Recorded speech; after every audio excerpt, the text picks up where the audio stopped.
What's up, everybody, and welcome back to the channel. Today, I have author Michael Mammay. Michael, how are we doing today? Doing great. Thanks for having me. Absolutely. Thanks so much for coming on. So, many of you may not know, many of you may.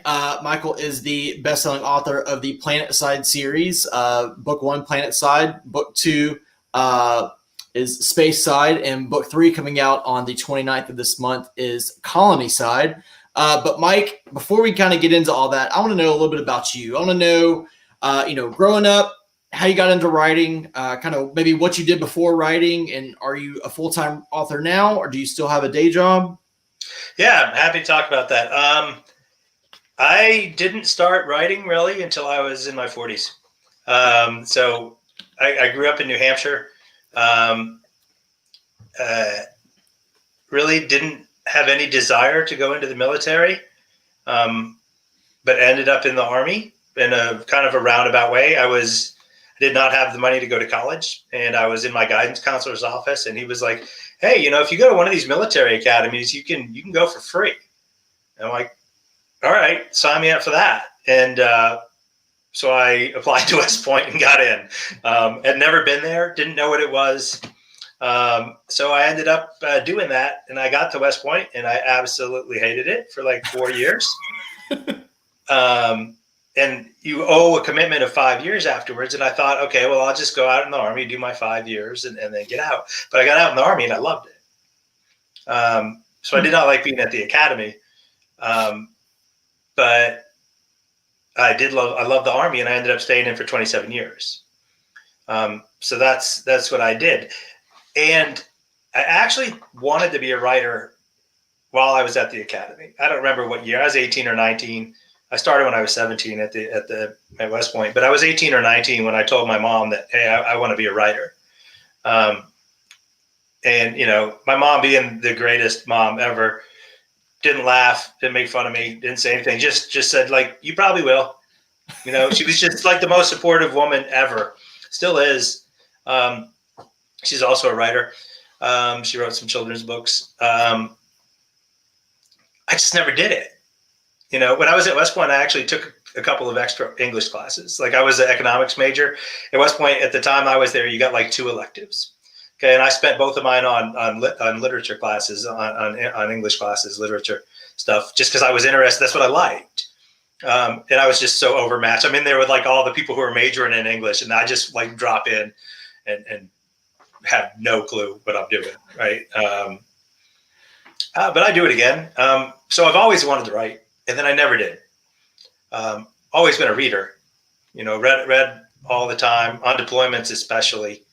That's why the Kindle is the greatest invention in the world for me, because I used to have to take like bags of books. I'd pack like an extra case somewhere, like stick it in a tank or something, and ship over like a case of 20 extra books. But then you're over there and you're like, okay, I can only carry 10 back. Which 10 am I, who's going in the fire, and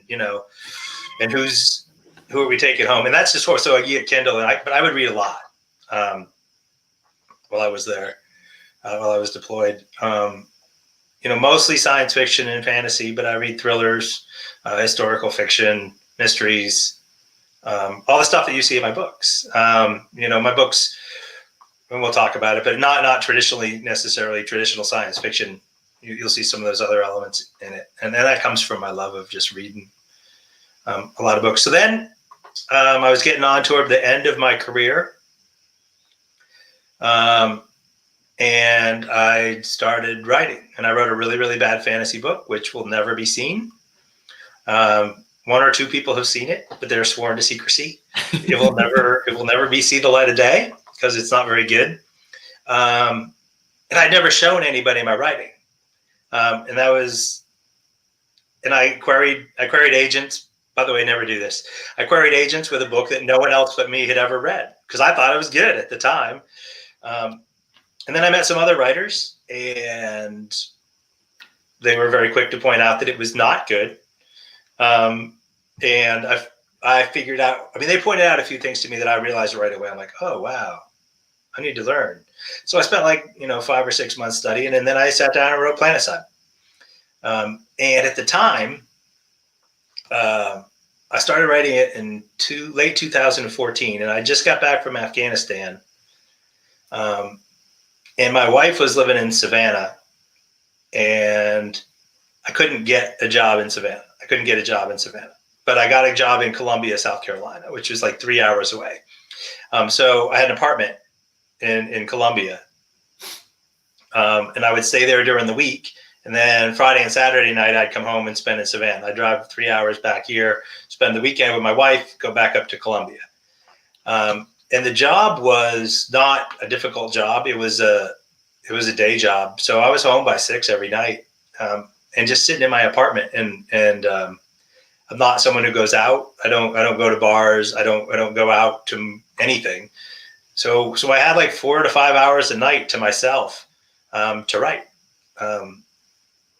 And that's when I wrote Planetside. That's when I wrote the beginning of a book called Misfits, which I'll talk to you about later. That's the one after Colonyside. That's book 4, different series.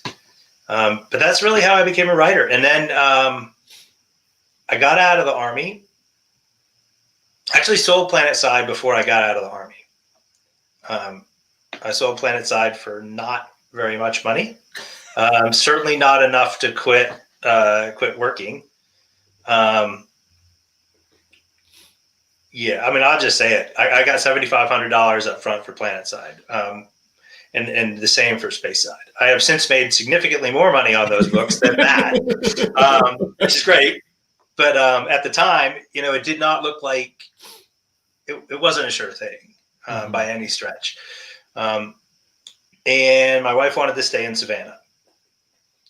And having been a horrible husband for 28 years, dragging her all over America and in Europe, leaving her for years at a time to raise my kids, I was not willing to fight with her about that. So I came to Savannah, had no idea what I wanted to do. And a friend of our family forwarded my wife something on Facebook. Benedictine Military School, which is it's a pretty prestigious school here in Savannah, private school here in Savannah, boys' school, Catholic boys' school, and they needed an English teacher. I'm like, all right, I've got absolutely no qualifications for this, but I wrote a book, so let me teach English. I went in, and it is a military school, so being a graduate of West Point and a retired colonel, carried a lot of weight there. So I taught English for 3 years. And this year I quit. And I quit before COVID. Like, I made the decision. I told them in December of last year that I would not be returning because it was just too much. I had contracts for 3 additional books at the time, Colonyside being one of them, and two other books beyond that I had to write. And trying to work all day and then come home and write at night and meet deadlines, it was too much. And I probably could not make a living. I could not make a living as an author full time, but I have a military pension that comes with healthcare, which is huge for authors. I mean, the reason you don't have more full-time authors is because the healthcare system in America sucks for people who don't have jobs. Right. And not that they don't have a job, they have a job. But if you're an individual contractor, one of the hardest things to do is get healthcare that's affordable and okay. Yeah. So having that through the Army is just a huge advantage, for an author. So that's how I was able to basically retire again from teaching, and just write full time. I hear you. Yeah, I know all about the woes of independent contractorship. Yeah, it's horrible. I did residential real estate only for 2 years, and trying to pay for insurance was just miserable. Yeah. On top of having to pay monthly dues and then hoping you had a closing that month, it was ugly. It was some dark times a couple of years ago.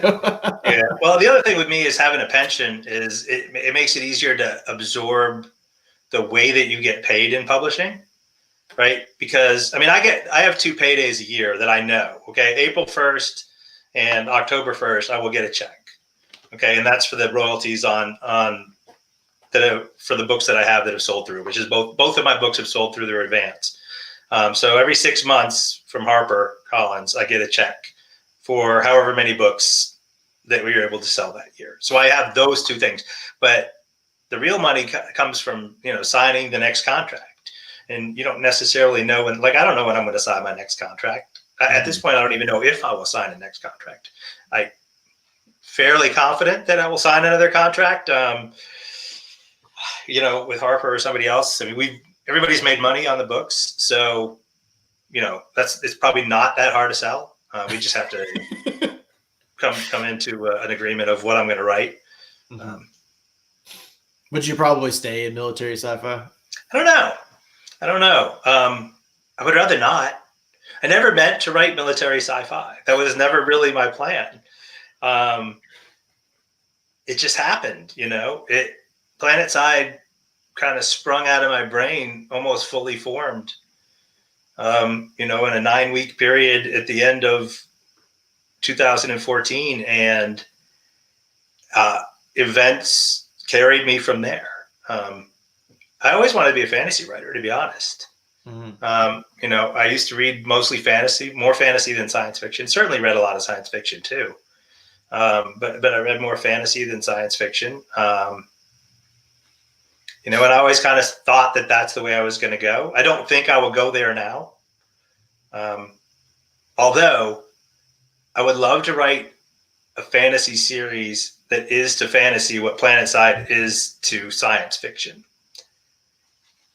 Like something else, like a military fantasy, I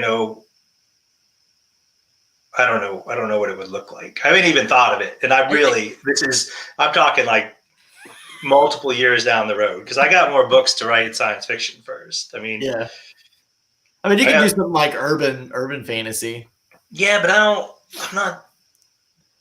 I don't dislike urban fantasy. I mean, obviously Jim Butcher's great. Kevin Hearn. N.K. Jemisin's last book is pretty much urban fantasy, right? The City We Became, you could call that urban fantasy if you wanted. And she's obviously the greatest writer of our generation, as far as I'm concerned. But oh, wait, hold on. Dan Rowinski, I'm just reading the comments over here to say, let's do a collaboration. It'll be good. But I could, it wouldn't be urban fantasy because I don't want to write in a city, and I don't want to write that. But it might share some voice with urban fantasy. I would suggest that Planetside has a similar voice to a lot of different types of urban fantasy, kind of that noir voice feel to it. Mm-hmm. And I would like to do something like that maybe with fantasy someday, just to see what happens. Because I don't think there's a ton of people doing that. Pete McLean, maybe some of his two books are a little bit like that. They got the very military feel to them, even though the guys are just I love those books. I know. Yeah, it's very Godfather. Yeah, it is. Yeah. It really is Godfather. Jade City is another one. The Greenbone Saga, Fonda Lee's books are a little bit like that.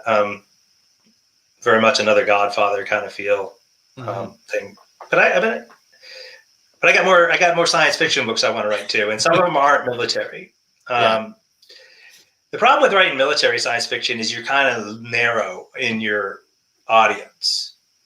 You're not going to reach out. You're not going to reach the larger sci-fi community, because there's a whole chunk of the sci-fi community that won't touch it. Mm-hmm. Even though there's some really great stuff.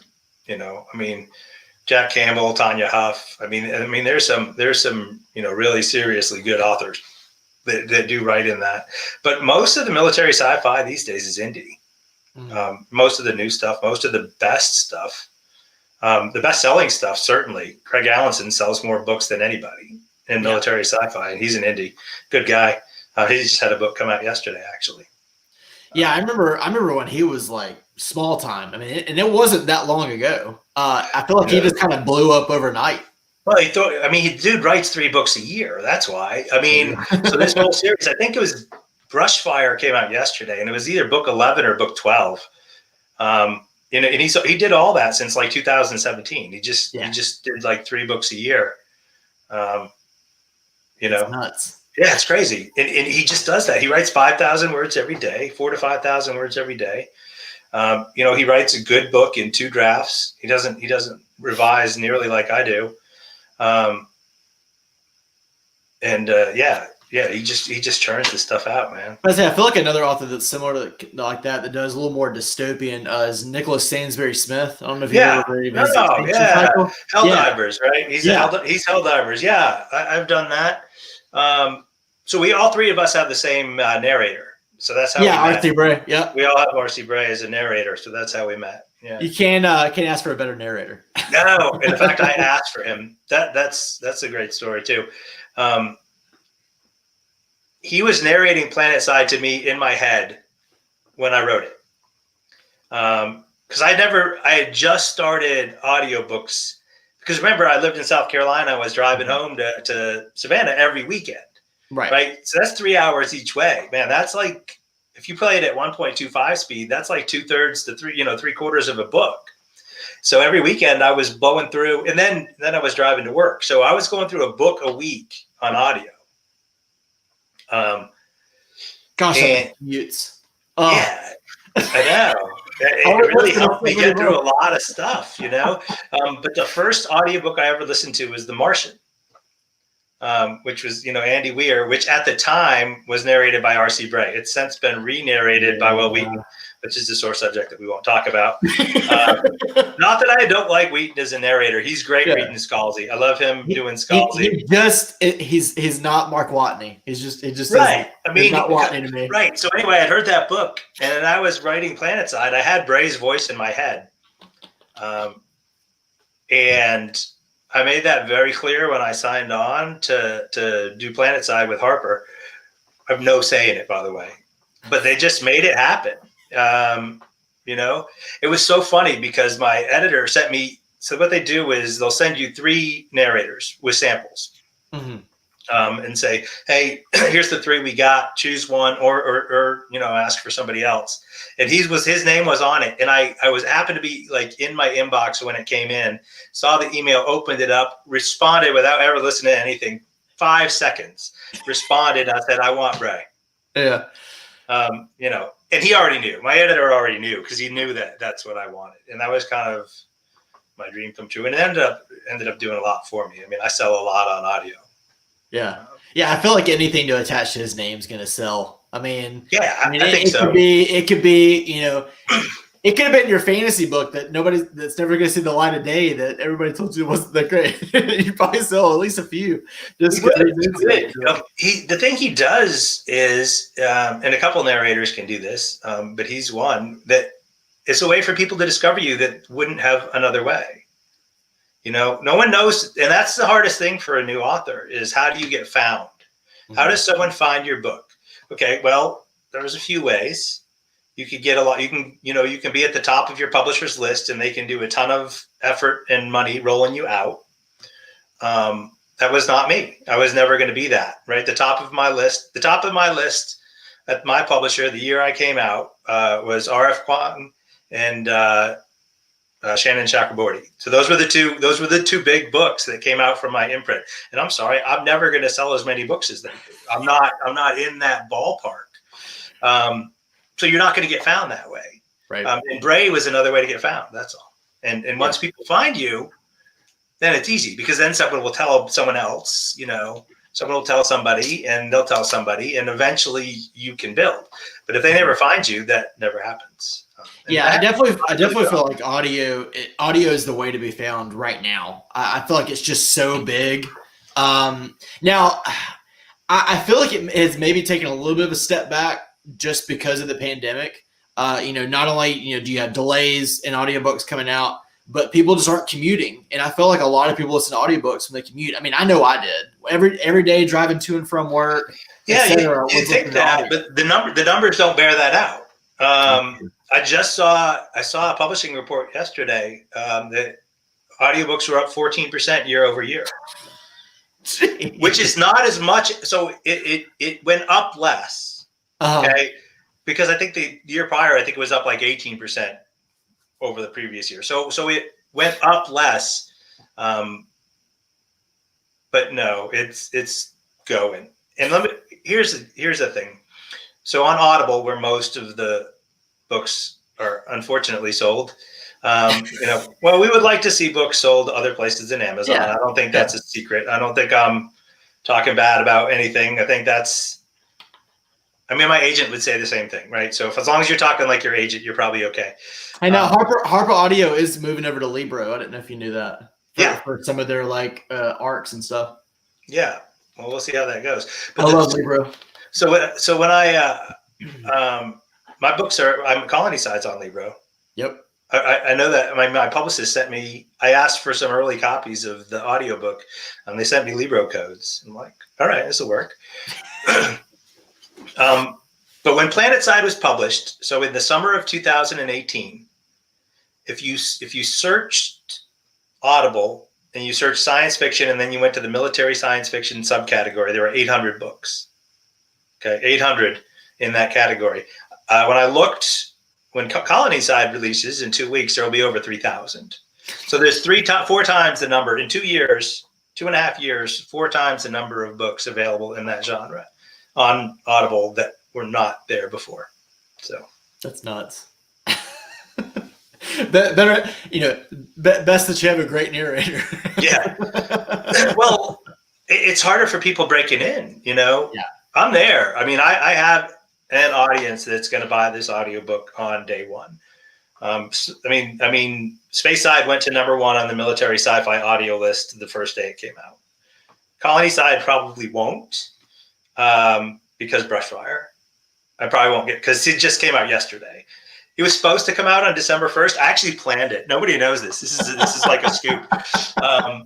Like a year ago, I asked Craig Allenson what his schedule was for publishing in 2020, and he gave it to me.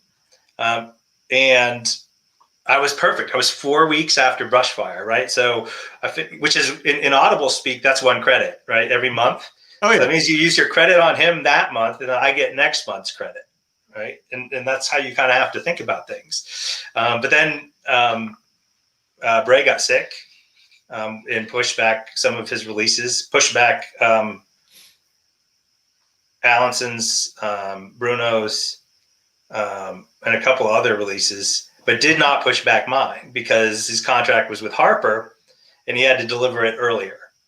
So mine was already done and in the can. So now I'm coming out, 2 weeks behind the category killer.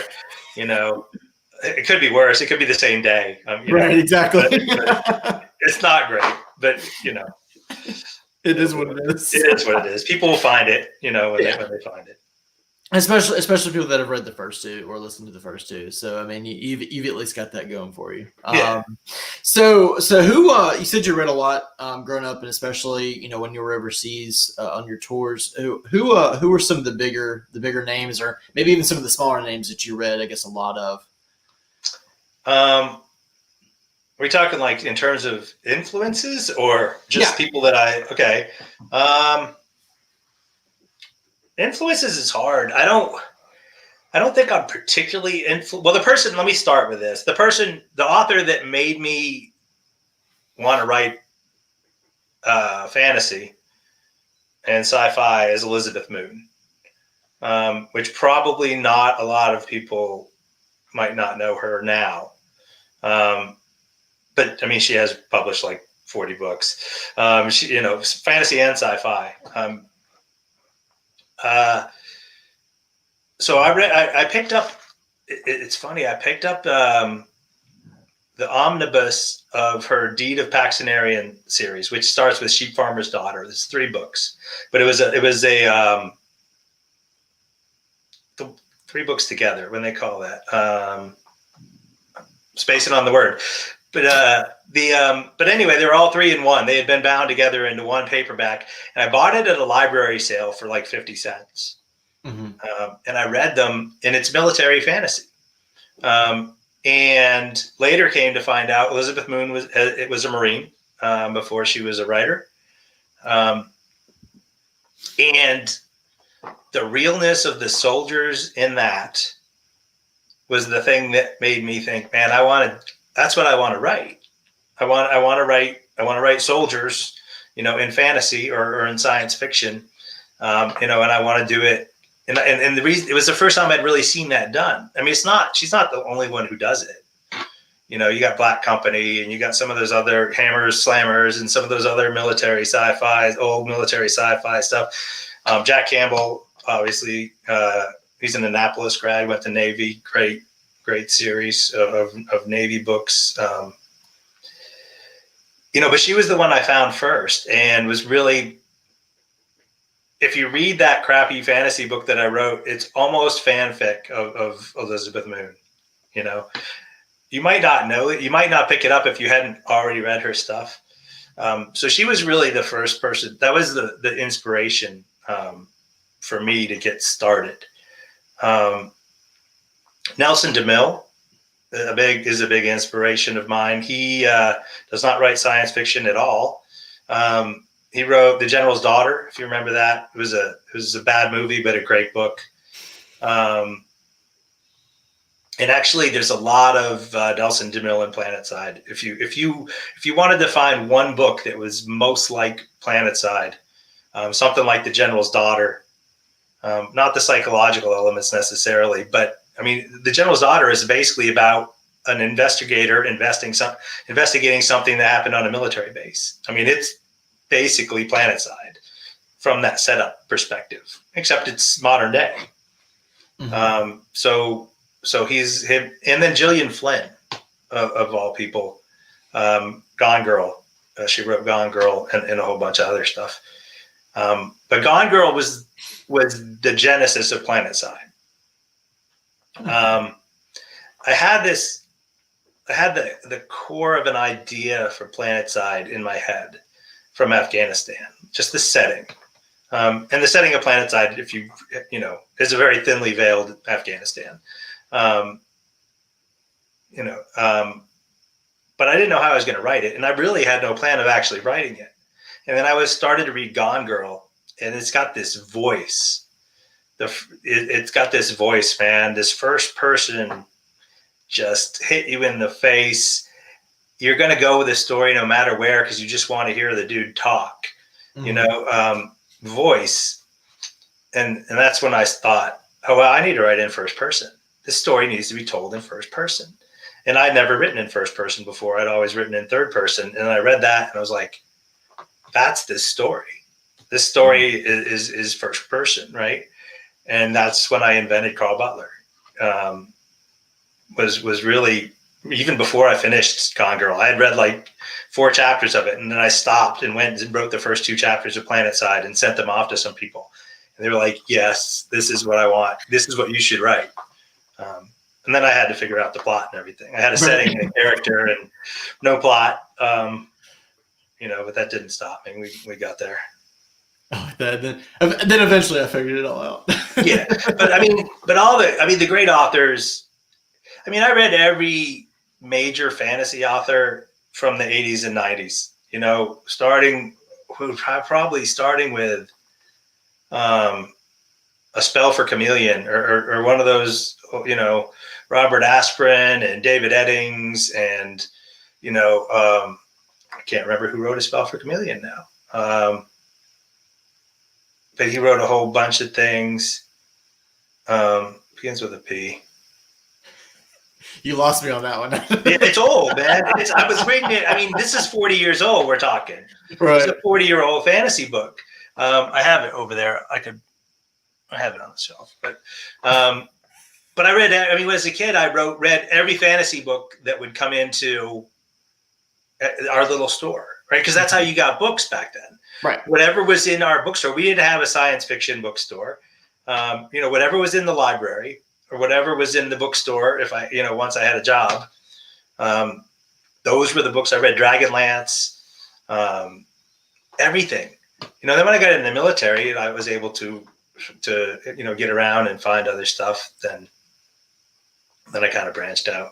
But I read all the old fantasy series, all the big ones that you've probably heard of from the 90s and stuff like that. I read most of that. People that I love today, I read so much new stuff today. Like I do make a space. I make a space of 3 or 4 books a year for holes in my resume of reading science fiction, especially not fantasy mostly, but books I should have read at some point. Like I'd never read Alistair Reynolds, for example, which as a science fiction author is just ridiculous. So I did that. I've been working my way through C.J. Cherry, who's the classic in my mind. Classic and modern, both at the same time. Like writes in a modern style, but did it before anybody else. Without all the problems of some of the other classics of science fiction that go back. But then I like to read all the debuts and the new authors that are coming out, just because, well, one, so I can talk about them and tell other people about them and further the community. Yeah. Two, I just think there's so much great stuff being done, right? Essa Hansen's book this year, that's killed me, man. That was just amazing. Have you read that one? I've started it. Talking about Norfolk Gloss. Yeah. Love that. Love Megan O'Keefe's books. Velocity Weapon, that's great. Next year, one to watch for you next year is JS. I don't know how to say her last. DEWES, Dews, I guess. Duez. I'm not sure. I've only met her online. Yeah. I read that. It's called The Last Watch. That's really good. It's like if you took the Night Watch from George R.R. Martin's books and set it in space. Like they're on the wall. It's so cool. I mean, right up the alley, right? It's great. It's great. It comes out in April. So they just sent me that one, like out of nowhere. That also happens. Like I'll find new authors. No Fat Gloss, I didn't even know what it was until the editor asked me to read it.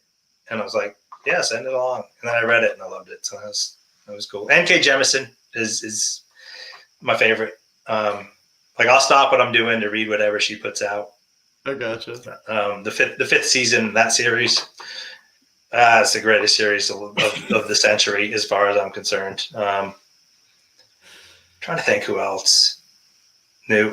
Sam Hawke's books I love. I'm getting the second one for Christmas. The audio didn't come out right when I needed it to, so I'm getting that one for Christmas. The second one, I've read the first one. Love that. Love her. Is there going to be an audio for that one for Hollow?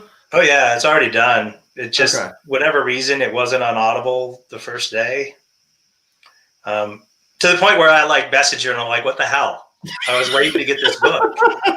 About to say you could have waited till the con and like had a fisticuffs with her. Yeah, I know. I'm not fighting her. She's like a black belt in jiu-jitsu, man. I know, right? I didn't know that until I'm not fighting with her. Plus, she's from Australia. They're like, they fight death every day there. Dude, Australians fight. I've served with some Australian soldiers. Don't mess with Australians. They'll just fight for no reason. So I got, my whole December reading schedule for audiobooks got thrown off because Evan Winter's book was late too on audio. Yeah, Fires. Yep. Fires of Vengeance, right? Mm-hmm. So that's out now. Actually, it came out yesterday on audio. Yeah. But it wasn't out at first, to the point where I don't know Evan, but I know his editor, and I messaged her on Twitter, and I'm like, what the hell? I was waiting to get this book. And she's like, that was a scheduling problem for the narrator. I know several got pushed back, and it's like I'm like scrambling around, like figuring out, okay, am I going to read anything that came out this year, or am I just going to go ahead and do what comes out next year? And I kind of did that. Like most of my last 2 months have been everything that's in 2021. So I did The Black Tongue Thief by Christopher Buehlman. I finished Project Hail Mary by Andy Weir. I read the third. Oh, it's phenomenal. Is it? If you enjoyed The Martian, I love The Martian. Okay. Yeah, it's amazing. It's better than The Martian. That's a bar, man. That you're setting that high. I even messaged Andy and told him that, and he goes, "Well, thank you." Yeah, how do you take that as an author? I don't even know. Yeah, when you have such a success as The Martian, to be and when your second book doesn't do as well, I mean, right. Artemis was good. It wasn't the Martian great. though. It wasn't the Martian. I will just say that, and I don't think that's okay. I mean, the Martian was the book of the year to me. Yeah, it's a one of a kind. Yeah, it was amazing. Or it was. Right. Well, and second books are hard, dude. Second books are the hardest books by far to write. Because with your first book, you can do whatever you want. There's no one telling you what to do. You have as long or as little time as you need. You've got from the time you get an agent to the time it publishes, you've got years for a book that's already written. Right. So I had my first call with David, my editor, in December of 2016. Okay. And my book came out in July of 18. So 19 months later before the book comes out. And now it's fast. It's usually longer than that. Right. And that book was already written. I didn't have to do any work on it. But your second book is the first time that someone's telling you, hey, this is due on such and such a date, and we have expectations. And you may never have written, I certainly had never written like that before, where I had, and by the way, a book that I didn't know I was going to write. Planetside was a standalone. I never intended to write a sequel. But I got the contract, and the contract said book 2, because I knew I had a 2-book deal, but I didn't know it was a sequel. We never talked about that. And then I got the contract, and it was like, it will be in the same series. And I'm like, okay, that's good to know. It's good to know. I guess we're working that out. We're going to work out Speyside in the same series. And I kind of knew Colonyside. I knew before I finished writing Speyside, though, I knew I was going to write Colonyside. Like I always, because, which is not normal, but Planetside did well enough out of the gate where they signed me for Colonyside before Speyside was done, which was very, very helpful to me. Most people don't get that benefit, which people don't know, right? They're like, these books are just disjointed. It doesn't feel like a trilogy. Yeah, that's because they had a 2-book deal and they didn't know if they were going to get the third one or not. So they had to write book 2 with both of those things in mind, that you may never have a book 3 or that you might. Right. So a lot of times the author doesn't know. Now, sometimes you sell a trilogy right up front. Some people do. Right. But Planetside was never supposed to be a trilogy. Okay. It was supposed to be standalone. But I say, I know Orbit sells like a lot of trilogies up front, or duologies, or sometimes 4 or 5 book series, which I'm pretty sure Evans is a 5-book series for Rage and Fires of Vengeance. I'm pretty sure. No, it's a duology. Is it? I thought he was writing 5 in that series. He may. I'm pretty sure it's a duology.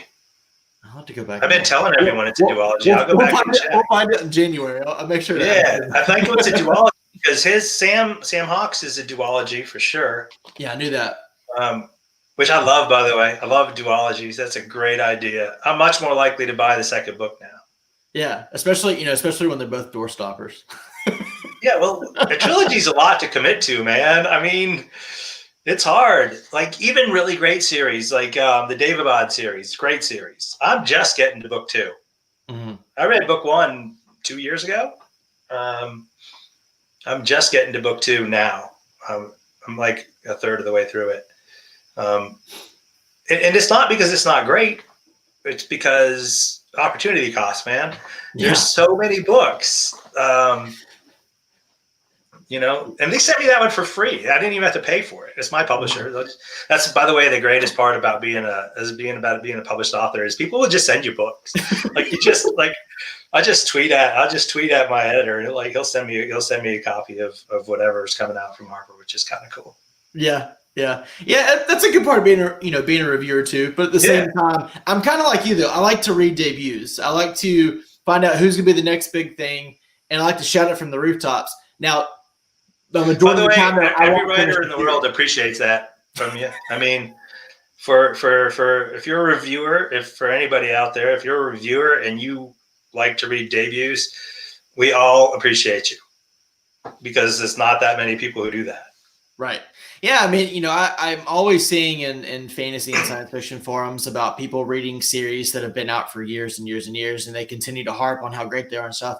But I'm like, man, I like to read new stuff. I like to read authors that are relatively unknown or are completely unknown. I mean, they have a couple of, maybe they have 50 followers on Twitter, and, their book comes out and it's amazing. And the next thing you know, they've got 10,000. It's and you can only do what you can do. I could sell you 10 or 15 books.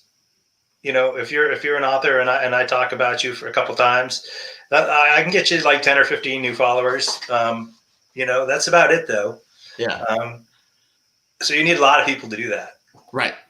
Yeah. And I mean, and honestly, there's even authors out there that do really well that I still feel like need, a boost, like P. Jelly Clark. I don't know if you've read any of his novellas from Tor.com. No, I have not. Ring Shout is absolutely phenomenal. And I shouted that book from the rooftops for a long time. And he's a well-read author. But there's a lot of people that just don't know that name because not a lot of people will read shorter fiction, because most of his stuff's novellas. Well, that and Tor, man. First off, good for Tor for publishing novellas and short length works when nobody else will do that. Mm-hmm. But as a reader, man, and as an audiobook fan, they're the same price, man. I mean, you're not selling a lot of audiobooks of your novellas. You're not selling a lot of 3-hour audiobooks. You're just not. No. There are people who will say mine are too short for audio at 8.5 hours. Colonyside's a little longer than that, but not that much. I mean, it's 25% longer probably. Well, see, I will say when I first started doing audiobooks, I did look at how long the book was and go, I could spend a credit on that. Yeah, I think that's how you think, right? Yeah. But the other way I think about it is, man, that's only 8.5 hours. I can get that through quick. I can knock that off my TBR right there. That's a book read, man. Right. Which is great. Like, so that's why I read the novellas on my Kindle. I mean, I can read them in, a sitting because it takes me an hour or two. Yeah. Because like I just finished Remote Control, and I will butcher her name if I try to say it, but it comes out in January. But I mean, I finished that in a sitting. I haven't heard of it. Yeah, it comes out January 19th, I think. It's from the same author who did the Benty series. Oh, Nettie. Yeah. Nettie, yeah. Sure. There you go. I love Benty. Yeah. So, but yeah, I mean, I just will binge those, and then I'll do, a 30 or 40 hour audiobook. Like I did To Sleep in a Sea of Stars a couple of months ago, and I'm pretty sure. Yeah, it was. I'm pretty sure that may have been the quickest I'd listened to an audiobook that was that length. I think it was like 30 something hours. I finished it in 2 days. I think that won like the Goodreads Science Fiction Award or something for probably. Well, I mean, you got to think he's got that huge following from Aragon and everything. So I'm sure people were just blasting Goodreads with votes. I feel like you got to take some of those with a grain of salt because I feel like Stephen King wins just about every year. And I know Sylvia won this year for Mexican Gothic, but generally, if there's a King book in horror, it generally wins whether it was good or not. Yeah, on that site, sure. Yeah. I take awards with it. I'm not an award book writer, so anything I say is going to come off as sounding bitter. I don't write books that get awards. You just write books that people enjoy, right? I write books that get me new contracts, though. So yeah, there you go. There was a really, really funny exchange one time on a panel. It was a 2-person panel. It was Cameron Hurley and Joe Abercrombie, right? And they were introducing themselves, right? And Cameron Hurley was like, "Yeah, want a Hugo for this, want a Hugo for that," and Abercrombie was like, Yeah, you won a bunch of awards, blah, blah. And she's like, "Hey, I'll trade you half my Hugos for half your sales." And he was like, "No, I'm good." Oh my gosh, absolutely. I mean, it's insane. You just don't know. I mean, there are these books that win awards every year, and I'm like, never heard of it. And that's why I can't jump to next year's books, right? Because sometimes especially if it's got Buzz in the Nebulas and the Hugos, I got to go back and read it. Mm-hmm. Like I wouldn't have read A Memory of Empire, which I'm reading now. I wouldn't have read that if it didn't win the Hugo. And that would have been a mistake to not read it, because it's great. Yeah.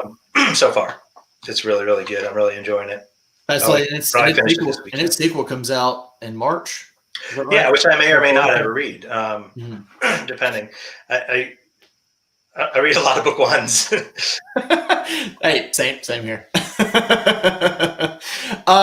I want to talk a little bit about your series. So, book one, Planetside, came out in 2018, like you said. Can you talk a little bit about Planetside and Spaceside, since they're already out, without maybe spoiling anything for book three? Planetside is an old, crusty colonel just about to retire. Excuse me. He gets called out of retirement to do one more mission, and it's pretty routine. But this high counselor, basically Reed's senator's kid, has gone missing in action in a war zone, in a distant war zone, way out away from everything.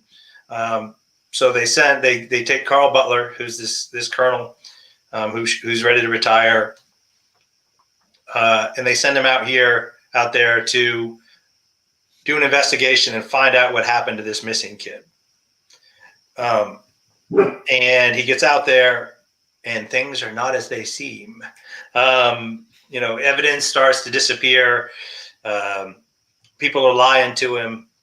People are covering stuff up. Somebody tries to kill him. And it becomes very clear to him that there's more to this than meets the eye. And he starts digging into that and trying to find this missing person. So it's basically a missing persons case set inside of a military science fiction setting. Right. And so big things happen. Big things happen at the end of that book. Big things happen that we will not talk about, because that's part of my first two books are very twisty. We don't want to give too much away. But then Spaceside, he deals with the aftermath of that. He starts to deal with the aftermath of that. There are people who are still around from book one who are not happy about how book one ended. And they're not happy with Carl Butler specifically. So people start following him, and he really becomes the case in book two. So book three, Colonyside, is set 2 years after Spaceside. And it really does not call back to the first two books that much. Imagine if you were watching a television show and they had sold the first two seasons, right? And it had a 2-season arc. And then they sold more seasons. And they came back, so they opened a new arc for season 3. Something new happened to the characters, and it started a whole new arc. So that's Colonyside. Colonyside is essentially a standalone Carl Butler novel. Now, it brings back a lot of the characters. It's set in the same world, and certainly all of the things that Carl Butler did very publicly, the big things that he did in book one and book two, are known, and they have an impact on book three. But it's essentially a standalone mystery where he's given another case, and he's asked to go solve it. And this time it is set inside of a colony of about 30,000 people on a world that has not fully been terraformed yet. So they're living in domes. And that's why it's called Colonyside, which, if you look over in the notes or the chat, Dan Rowinski says, hey, didn't you know that it wasn't, did you not know that it was going to be Colonyside? Yeah, I did not know it was going to be Colonyside. Colonyside was the original title. And I sent it to my editor, and he's like, nah, dude, this is our chance. We can break away from these side titles. And I was like, amen. It's the last chance, right? So we sent it in, and then marketing was like, no, it's going to have a side in it. Like, by the way, if you want to know where titles of books come from, it's from the marketing department. My first 2 titles stood. I mean, those books were written with those titles, and they kept them. But yeah, book 3, the marketing department was very, very adamant that it was going to have a side in it. What did you want it to be my called? motivation to never write a 4th book, because I don't know what am I going to call it? Mountainside. Yeah, something. Beachside. He's just retired, you know. Oh my God! Please write one called Beachside. Yeah. It can be a novella. But my 4th book is actually called Misfits, and it's completely different. It's a new characters, new world, and all that. And that's done, turned in, waiting on edits. But I'm really excited about that one. I think people are gonna like it. It's gonna be called Misfits. I like it. Yeah, no, I really like that one. The 5th book I'm writing is called The Weight of Command, and I was supposed to work on that today. I did not. I'm struggling. I'm struggling with that one. It's not going real well. But we'll get it. There you go. So tell me, who is Carl Butler, and why does everybody seem out to get him? Now I know there's some things that happen. But kind of to go along with that, if everybody's out to get him, why do they keep coming back to him to get him to do stuff? Well, because I had a contract for another book, dude. I mean, well, why does everybody keep going after Jack Reacher? I mean, you know, gosh, this is true, man. Which might be my, you know, if that's a comp, right? Like if you like Jack Reacher books, you'll probably like the Planetside books, right? Everyone's dad likes my books, by the way. So if you're looking for a book for your dad for Christmas, I get that comment or that compliment so many times. Man, my dad really loves your books. Not I like your books. But my dad really loves your books. That's because your dad already reads my books. He reads, you know, Jack Reacher and Mission Impossible and all those kinds of books. You know, and it's a similar feel to that. You need to answer Dan's question. Did you say about the whiskey? Yeah. So in my mind, when I invented Farah 3 whiskey in book 1, so Farah 3 is a planet where Carl Butler was stationed at the beginning of it. That is basically it produces the best whiskey in the galaxy. For whatever reason. You know, just like you would say, you know, Kentucky for America produces the best whiskeys in America. So in my mind, Farah 3 was Macallan. It was Macallan Scotch whiskey. I've also said sometimes I've also referred to it as like Woodford Reserve for bourbon. So it's one of those though. I just wanted him to have a brand, you know, and that's kind of his thing. He drinks the same kind of whiskey. He packs it with him illegally on the trips so that and he's an alcoholic, which isn't great. So there's that, you know, he's dealing with that. He's got some problems, man. He's got some PTSD going. Yeah, people have tried to kill him a few times. They keep coming out to get him. And that will not stop in Colonyside, I would suggest. But to say, drinking usually goes hand in hand with grizzled vets. It does. I think it's a cheap stereotype, honestly. And I've purposely taken it out of book 4, the 4th book that I wrote. I purposely don't use that just so that I'm not, because there are plenty of soldiers these days who don't drink. More so than in the past. In the past, I would say that almost everybody drank. Big fitness kick, though. I mean, you know, there are a lot of people who now in the military who don't drink, and it's kind of a cheap. I don't know. It's kind of a cheap gimmick, but I wrote it in book 1, and I'm sticking with it. That's Butler. You know, he is who he is. I gotcha. So how would you sell your series to readers who don't necessarily enjoy science fiction?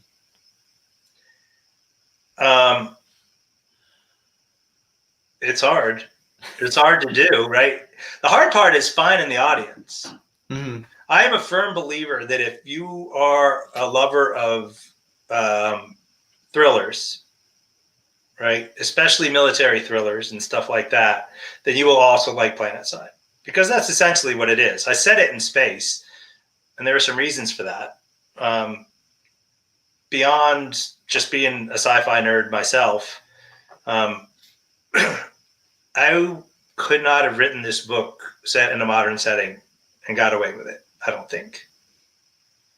I don't think I could have got away with it, because I would want to make it realistic, and some of the realistic things. I mean, I was still in the Army when I wrote this, right? I have things to this day that I can't talk about, Mm-hmm. but I can fictionalize the crap out of them, right? I can make them feel realistic, but not be realistic, because it's science fiction, man. I just made it up,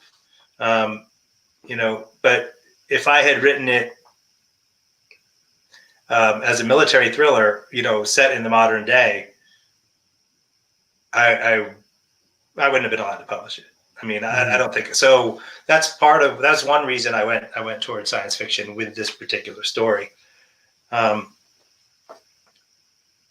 I would just say that for anyone who likes military thrillers, that's what this is, and it just happens to be set in a science fiction world. But I do not, Planetside especially, it absolutely doesn't bash you over the head with the technology.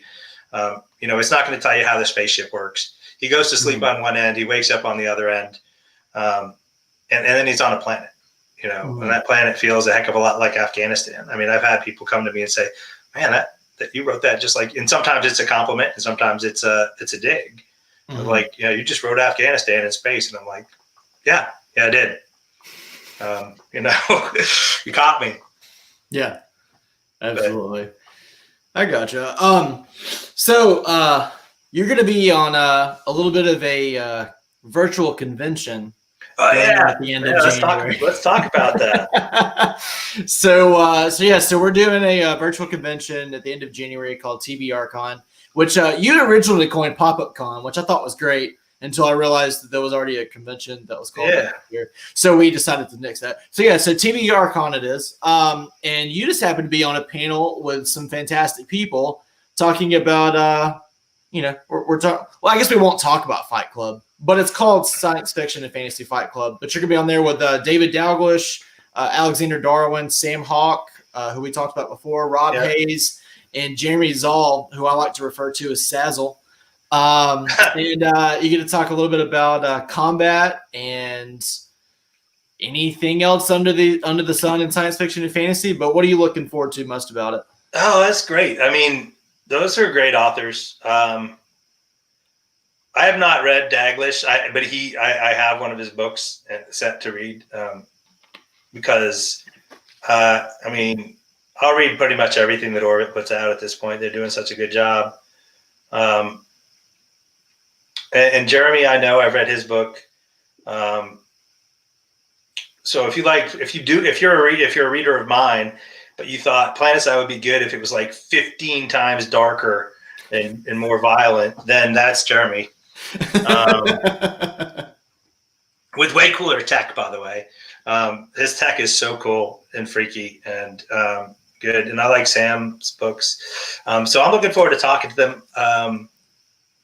I don't know how that's going to go. I think we have different ideas of what we're going to talk about, so we'll see what happens. Like, I expect them to talk a lot about individual combat, because that's a lot of what they write.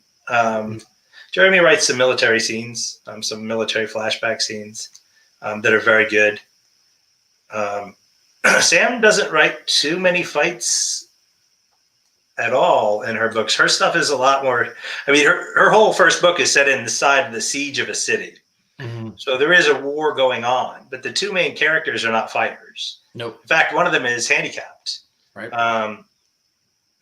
And which is really cool in its own way. But they're caught in a fight without being fighters. But on the other hand, Sam herself is a fighter. So so it'll be interesting to see where we go with that. I don't write a lot of individual fight scenes. But I try. I mean, all my books have combat scenes in them. And in those, I try to be as realistic as possible about what it feels like to be there, and have somebody shooting at you and stuff like that, because that's a very visceral feeling that I think gets glossed over in a lot of books, and that I can bring a very unique perspective to.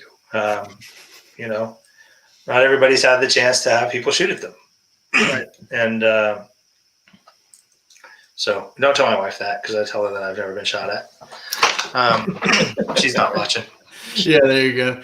So just to finish off that, I want you to tell just a short story about, we talked a little bit about it off air, about your con experience, talking about fight scenes. Oh, yeah, that was so cool. Back before the end times, back before March of 2020, when the world ended, there's a very, very, I don't want to say vibrant, is that the right word? Prolific.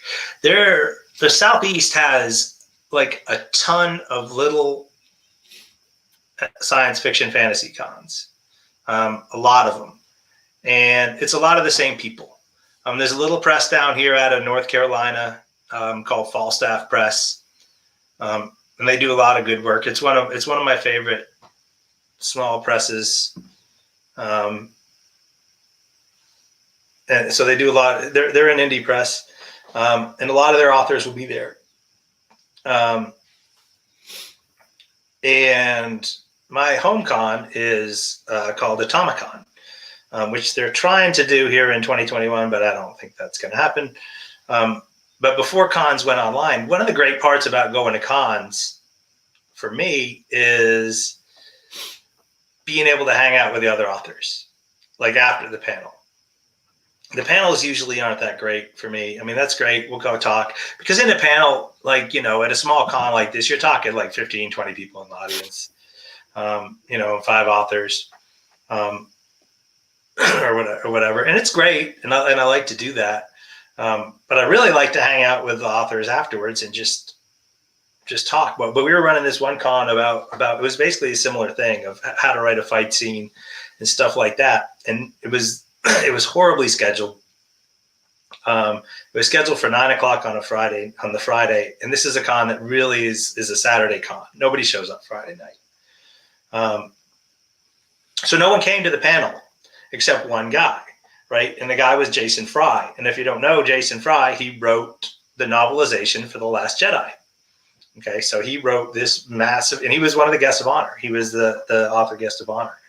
And he came, and he's like, all right, he goes, you guys are here, and, you know, you're supposed to be here for an hour, so I got a question. How would you write the fight scene in the throne room with Kylo Ren and Rey? Which is, it's just an amazing question. And by the way, he wrote that scene. He's the author who had to take that from the screenplay, and write that into the book. And he wasn't happy with the way he did it, because it's hard, right? Because how do you write that scene? Because you're in one point of view. You're in a book. You can't jump back and forth between their heads. They're both making moves, right? And so the first question that I asked him was, okay, whose point of view are we telling this? Whose point of view are we in when we get to the scene? And he's like, we're in Rey's, right? And we have to be in Rey's, and it can't change, because it has to be in Rey's point of view, because Kylo Ren is about to kill the dude, whatever his name. Snoke, yeah. Snoke. So in order to hide that from the reader, there's no choice. You must be in Rey's point of view. So now when the fight starts and they're both fighting individually on different sides of the room, how do you convey the entire fight?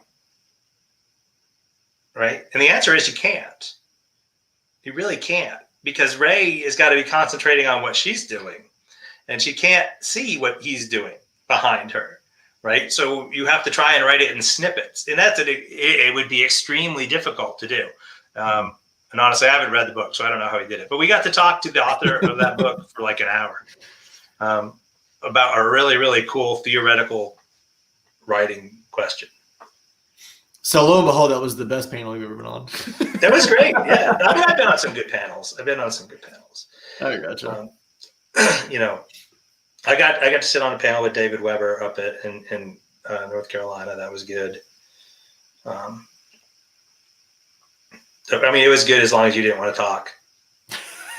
Well, there's a rule. Okay, so picture this. First of all, sold out panel, filled, door closed, no one else allowed in the room because it's packed. Okay, you're talking like probably the room should have held 50, and there's 70 people in there, and they are all wearing the uniform of the Royal Manticoran Navy. Okay, which is they're all cosplaying his characters. Everyone, every single person. It's like looking at a formation of soldiers, and they're dressed as his characters. And I'm like, there ain't nobody here to see me, you know. So yeah, so you and as an author, you kind of know. I mean, like you answer your, you know, every question that comes up. Okay, I'll answer that in like 15 seconds, and then we'll let him have like 2 minutes with it. You know, right. Because that's what the people are here to see. Right. And maybe if like some of his fans could like rub off on me, and I could get a couple of their fans, then you know, grab some of his fans that would dress up in Navy uniforms. Those people were crazy, man. Oh, that. He's got for science fiction, he has probably the most dedicated fans I've ever seen. They're everywhere. Every con you go to, you'll just see him. Even when he's not there, you'll be see cosplayers for that. That's nuts. Yeah. Oh man. Well, Mike, I appreciate you coming on today and chatting with me about, you know, your book series, about life in general and writing and cons, and I'm really looking forward to the convention at the end of January, especially your panel. I think it's gonna be great. Yeah, I can't wait. I just noticed that you had the Auburn shirt on. I should have said War Eagle earlier. Yeah, it's still kind of a dark day right now. It's not great. It's not. We're like 38th in recruiting right now, and we don't have a coach. we don't have a search committee. We don't have anything. Yeah, it's I'm interested to see how the weekend goes. I have a feeling they already have somebody hired. They just haven't announced it yet. So maybe we'll see. At least see. that's the hope. So, but I'll let you get back to it. And everybody that's watching in, so Planetside and Spaceside are available now. So I definitely recommend going and grabbing them. Colonyside will be out at the end of this month on the 29th. And again, RC Bray doing the audio. If you love audiobooks, RC's probably one of the top 3 narrators.